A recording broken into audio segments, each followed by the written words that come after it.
time, I'm once again messing with my worksheet here, and I'm not left-handed, but I'm playing this way so we can line it up to our worksheet up top. That's the idea here, and then I've got this one that I'm lining up underneath the worksheet, so hopefully it's a little bit more easy to see.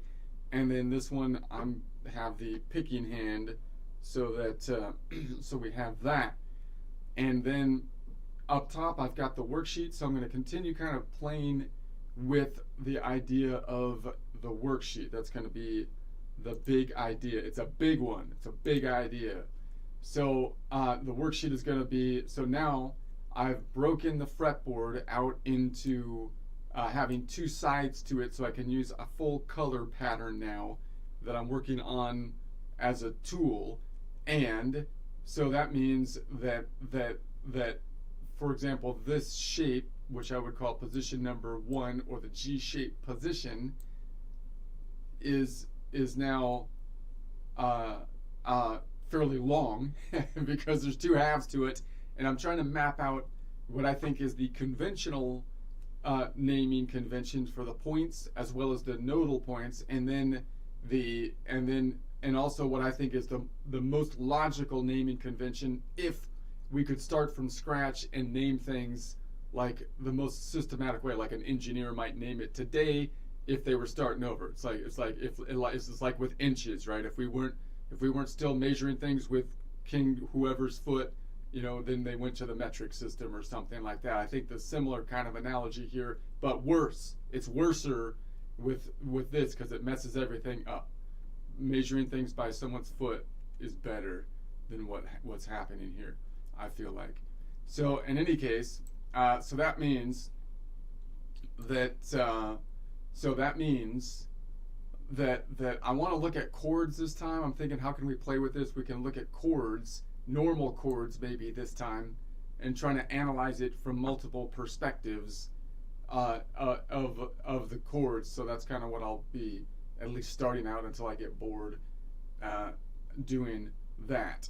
So the first half of all the frets then is going to be the note. So it's going to be two names of the point. The point is going to be the note name, which is an A in this case, and I would name the number name, which is number 1 if I just put 1 through 12 for a numbering system. And I could name the point from a Nashville number system, which would be the Aeolian node, or Nashville number 6, which is basically a modal numbering system.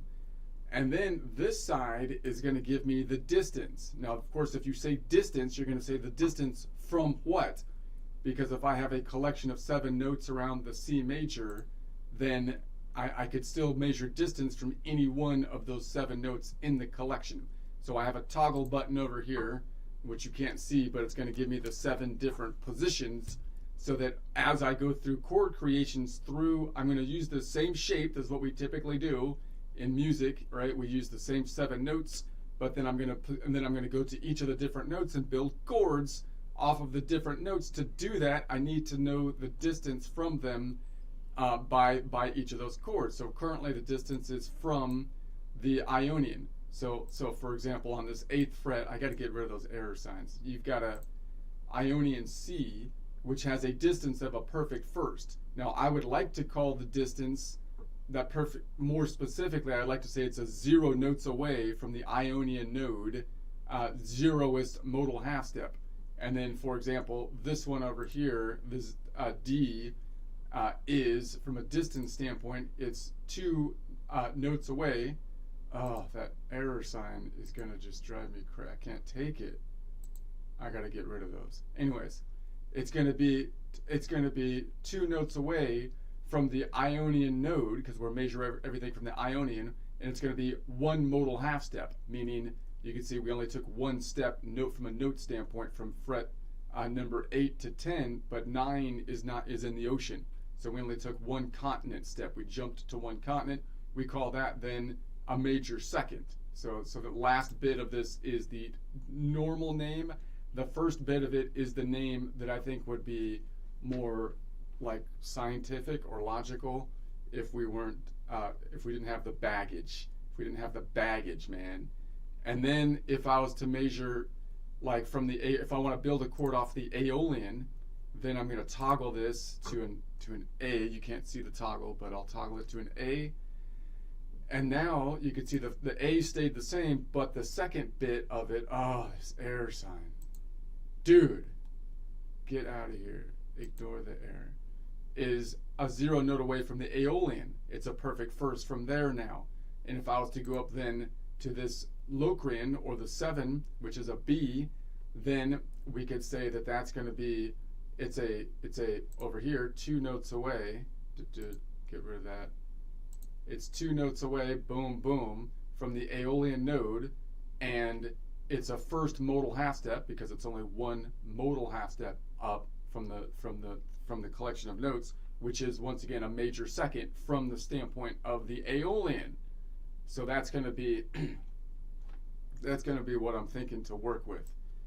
So then I'm thinking maybe we just build like normal chords, like the bar chord, for example, just to see. And then I'd also like to see it from, so if I build like an A bar chord, then what do we do on the Cage system? We say, okay, well there's the A, and I'm just going to drop down. It's a minor because I know it's a minor because I'm building it off of the Aeolian. So I'm just going to use my minor shape over here, and then pull that up here to the A minor. So that would be the full bar shape, and so it would be like taking that one, and then it would be like boom, boom, and then it would be like boom, and it would take these 3 down there. That'd be basically the shape. So if I was to analyze that from the perspective of the A now, so this would be, obviously this one up here would be the 1, and then this one over here is going to be the 5. Why is it the 5? What's the distance? The distance is there's 5 notes between the strings, and then 6, 7. So it's actually 7 notes away. So I'd like to call it this thing over here, which is a 7 note away from the Aeolian node, which is a 4th modal half step. Why is it a 4th modal half step? Because if I take the node 6 minus node 0 to node 4,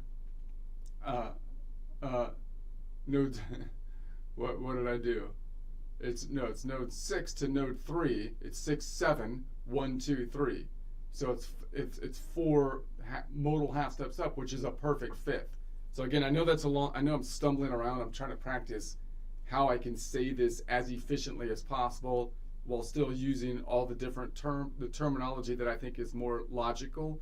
So I will get better at this. You'll see that once you get this down, I want to get it down so I could just rattle it off like cleanly if I can say it cleanly, then I'm thinking it cleanly, right?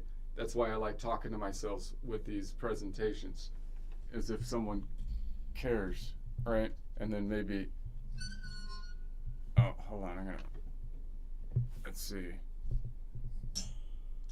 So that's going to be the idea. So then, all right. So then this one, of course, is another A. So why is it an A? Because it's 12 away. So it's going to be, it's an octave up. So it's going to be 5 notes, 5, 10, and then 11, 12. So it's 12 up. So it's an octave. So the distance then is going to be a 0 note away from the Aeolian 0th modal half step, or I'm going to still call it a perfect first. It's more like a perfect 8th maybe or something. But there we have that. And then this one down here, the green bit, is going to be then the minor. Let's do it this way.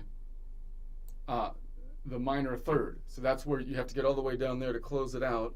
I need to hit that one to close it out. Why is that? Because if I count it out, it would be 5, 10, 15 notes between them. There's only 12 notes in the musical alphabet. So if I think of it as a circle, be 15 minus 12 is 5 minus 2, which is 3 notes away. So it'd be a 3 note away from the Aeolian node, 2nd modal half step, which would be a minor 3rd.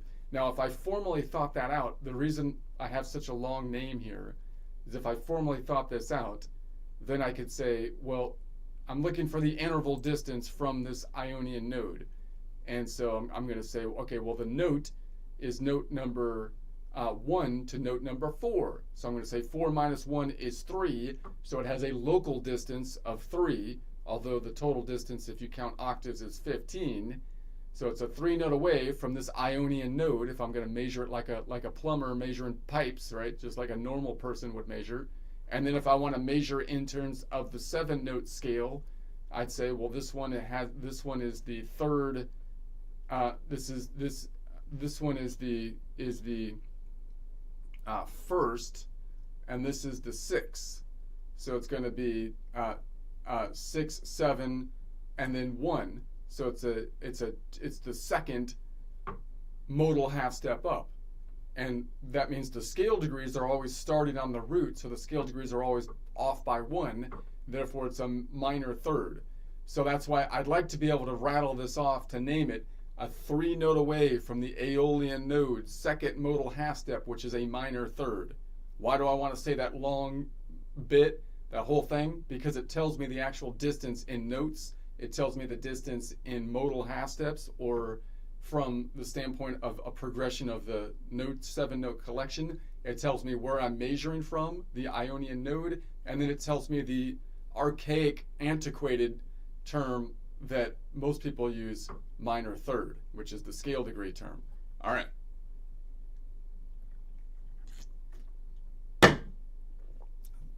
So that's basically that. Now, I would think that I feel like we should be able to name this by any point in the system. So I feel like if I'm thinking of myself here, like this is my root, and I'm doing this kind of thing, like I'm doing like, and then I do like that, then I want to think about this same shape, but I'm thinking of it as though this is my tonic, right? This is kind of like the tonic here. Can I make that a different color? And so I feel like I should be able to name any collection of notes like a chord with any tonic. I don't know if I can make that a different color. So let me make this from the Phrygian, and just to think about it, like, okay, so now I've got the same notes, but now the Phrygian, I'm measuring everything from the perspective of the Phrygian.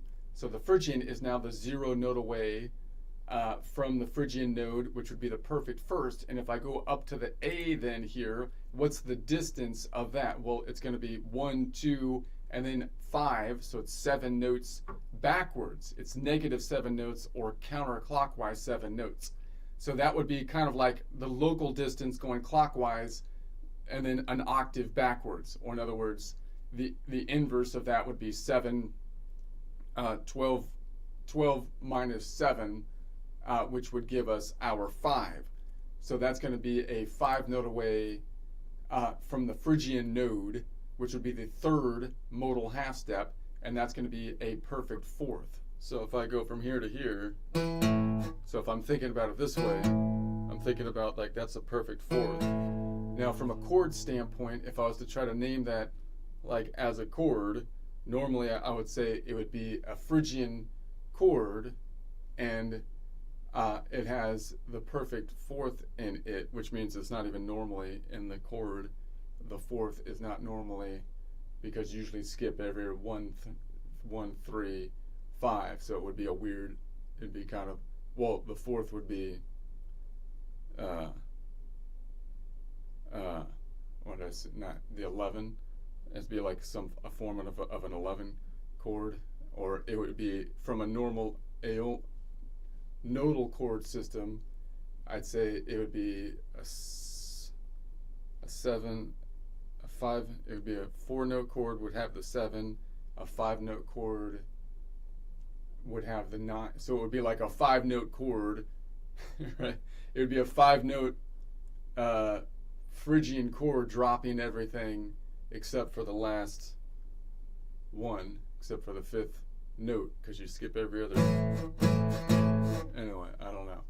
And then if I go to this one, then from the perspective of the Phrygian, this is going to be a 8 note away from the Phrygian fifth, and it's going to be a minor 6 distance. Okay, I'm losing it. My head is getting cloudy here. Need to just noodle around for a minute.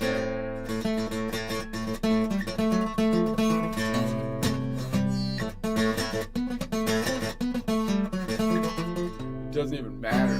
Why does it even matter, man? Who cares about these stupid numbers? Numbers are for losers.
Try a warm-up joke here, and then maybe I'll try my worksheet again.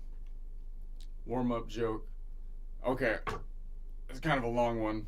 I asked ChatGPT. I wrote it, but then ChatGPT touched it up.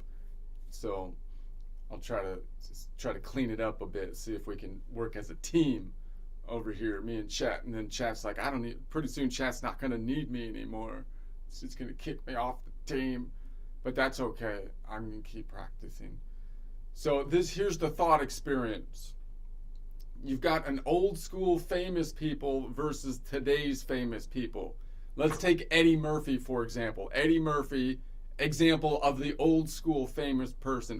And it's like back in the day, his stand-up comedy would get anybody canceled today. And I mean instant cancel, no appeal, straight to the social media gallows. You know, even if you factor in like all the DEI checkboxes in the world, he's still going to get canceled, right? I mean, he even made fun of himself for people thinking his act was just him standing on stage swearing at the audience, which wasn't entirely wrong. That's basically what the show was. He goes on and he swears at the audience. I mean, there's some jokes in there, but it's basically half swearing, you know? And then back then, his favorite word was, of course, like pretty much everybody's favorite word at the time, the N-word, with the F-word as a hot second, right, following on the heels. And then by modern standards, half his material was racist, the other half culturally insensitive, and the rest, well, let's just say HR, it wouldn't have cleared it for the Office Party, right? It wouldn't have cleared. But here's the thing, he was funny. And it's not just funny, he was a pretty good actor, and he was an excellent voice actor, in my opinion. I mean, the donkey in Shrek is probably the best thing on the... Anyway, or tons of movies, right? Not just... But anyway, now here's the hypothetical. So you're forced, because it's a hypothetical thought experiment. You can't get to leave your kid with one of 2 Hollywood-type babysitters. All right? I know it's not a good place to be, but let's play along, because here's the choice number 1. You've got the totally crude, swearing, racially insensitive, vintage Eddie Murphy. And then choice number 2, you've got some current Hollywood guy that gets shoved into every project, whether they belong there or not, The most prime example here, of course, being Pedro Pascal. Pedro Pascal. I don't have any problem with his acting really, but he's in everything, and I don't need to know much about the actors normally, but you can't get away from it these days because no matter. Anyway, personally, I would never leave my kid, or any kid for that matter, with Pedro Pascal. I don't know. I mean, between the interviews, the TikToks, and whatever weird award show moment is trending, most actors now seem way stranger than the problematic ones of the past. You know, the problematic ones of the past were crude, yes, but they seem way like creepier now. Is it just? I mean, I'm not saying the celebrities back then were wholesome role models. I'm just saying maybe we haven't improved as much as the woke warriors think. You know, it seems like, and honestly, I wouldn't trust any Hollywood type with a kid, right? Well, maybe except that Sydney Sweeney. They seem super sweet. I mean, she seems really nice. And if she happens to wash her hands in my bathroom sink, I could probably cover the rent by dumping the water in the tub and charging the neighborhood kids to take a dip in it. So that's always a bonus. A bonus. All right. That wasn't a bad. So it's kind of a long one on that. What's my rant?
I don't really feel like working on the worksheet today. I don't know. I'll just noodle around for my practice session.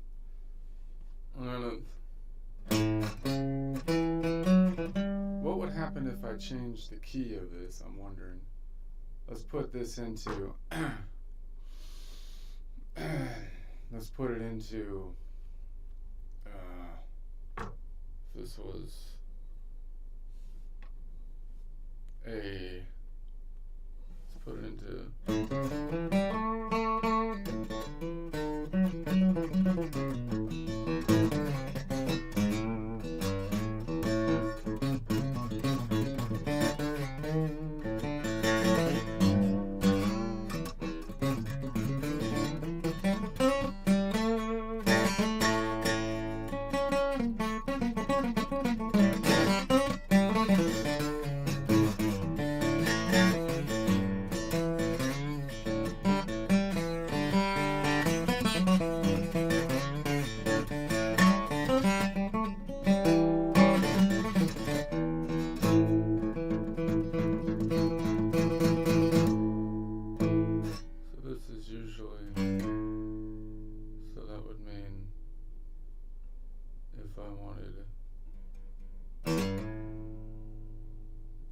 Put it in.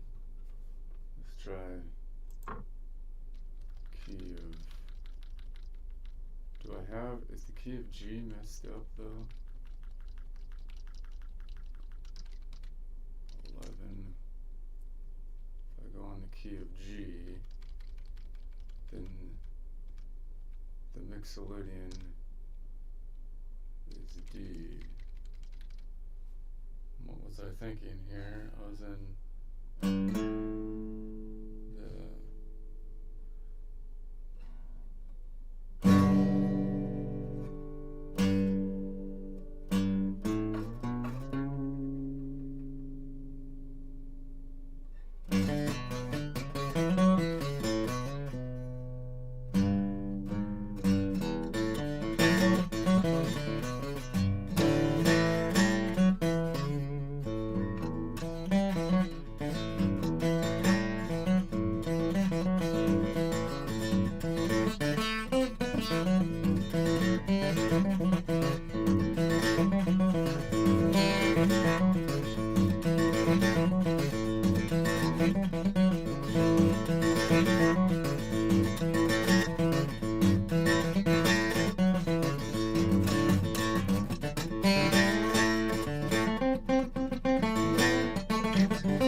here.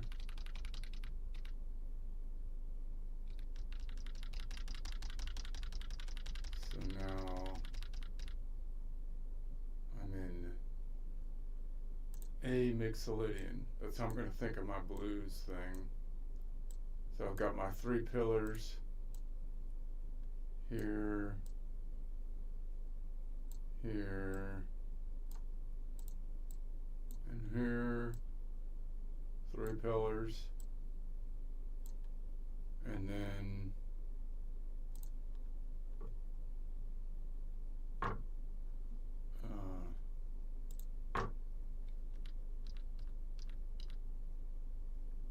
okay.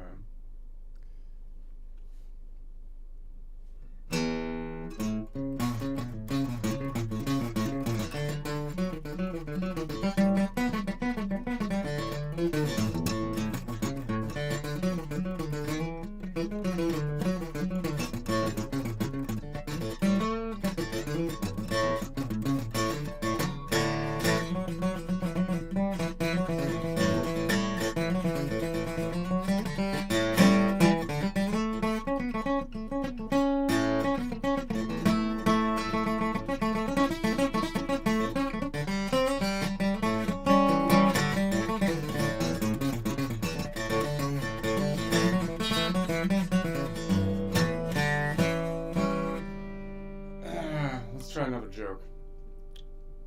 I had another one here. We'll stay away from controversial celebrities if we could. Let's not get in any trouble. All right. Okay. In an attempt to cut a long story short, I cut the story's tail off, which isn't good given the fact that the entire story is a tale. So cutting the tail off the story is like cutting the hairy part off of a hippie. You got nothing left after you cut the tail off of a story, because the story, you get it? Because the story's a tale.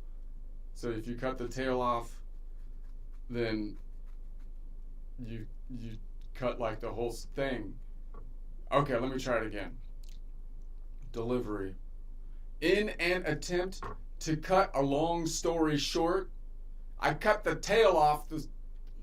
story's tail off, which isn't good given the fact that a story is a tale.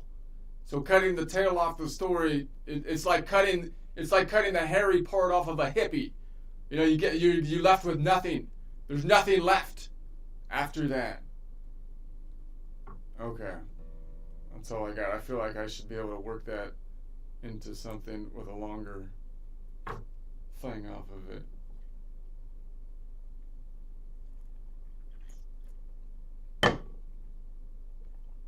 Cutting the hair off of a hippie.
Pillow's getting my cajon. I can't hit my cajon right because my pillow. I had to put a pillow on the cajon because it. Alright. Wonder if my.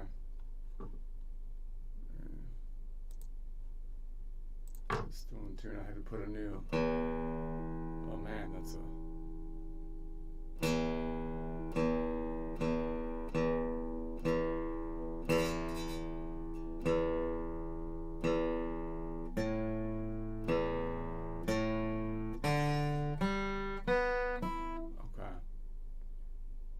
Okay.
Man, that's sloppy. That's how I like it. We got it.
Not much work on the worksheet today.